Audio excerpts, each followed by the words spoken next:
but why not? This is a question from Tim Holmes, and for those who aren't aware, I'm sure a quick bit of Googling will explain that Clay wrote about a heat sink. Heat sink, yes. And the idea was that as the UK industrialised, we can cope with a shift from country life to urban life, and the way we dealt with it was to get very drunk for a long time. And only when we stop being drunk did we start building these great institutions, the education systems, the health services. And so, correct me if I'm wrong, but your explanation of television is that certainly for the last sort of 40, 50 years, that's been our version of gin, as we've shifted again into a new, the information age, I guess.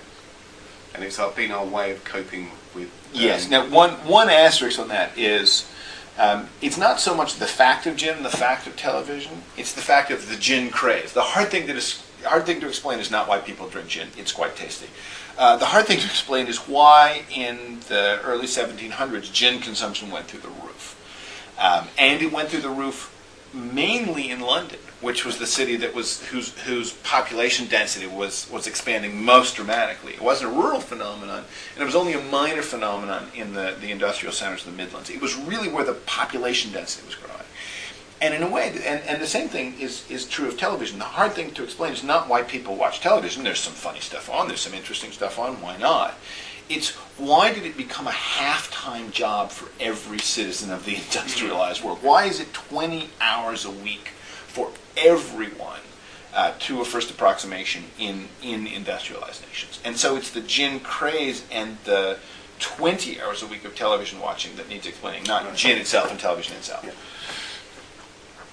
I'm sorry, and so the question was? The question was, what's next in the sequence? Gin, TV, then what? Oh, that's interesting. I don't know, because in fact there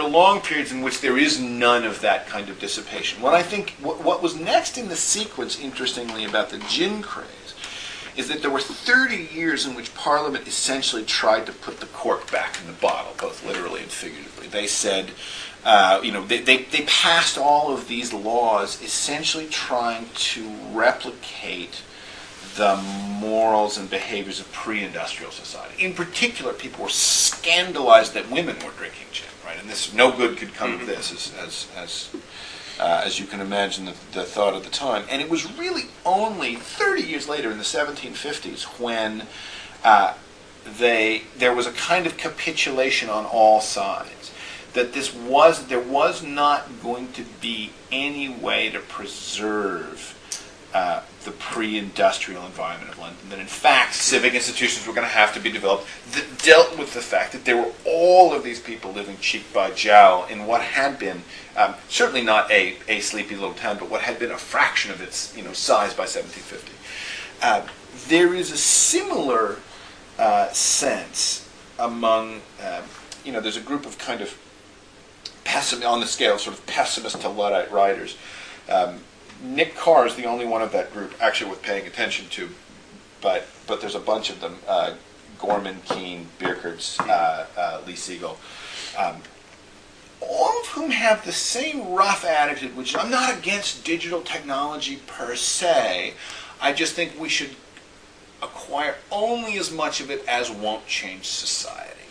And that seems to me to be almost exactly the attitude of Parliament in the 1720s, which is, we want to regulate this to the point that it doesn't change anything. What we'd really like to do is hold on to what we're familiar with and take only sort of little advantageous slices of the new.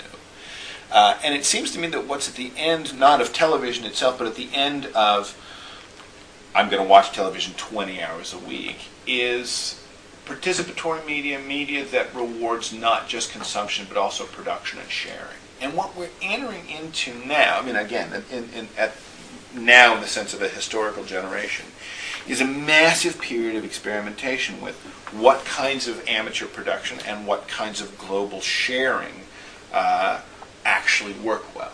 Because we're leaving the environment where human contact was largely limited to family and business, and we're entering a world where at least the potential is human contact is limited mainly by the choice of the avenues along which you look for people to talk to about what interests you, about what you care about, and so forth. Okay.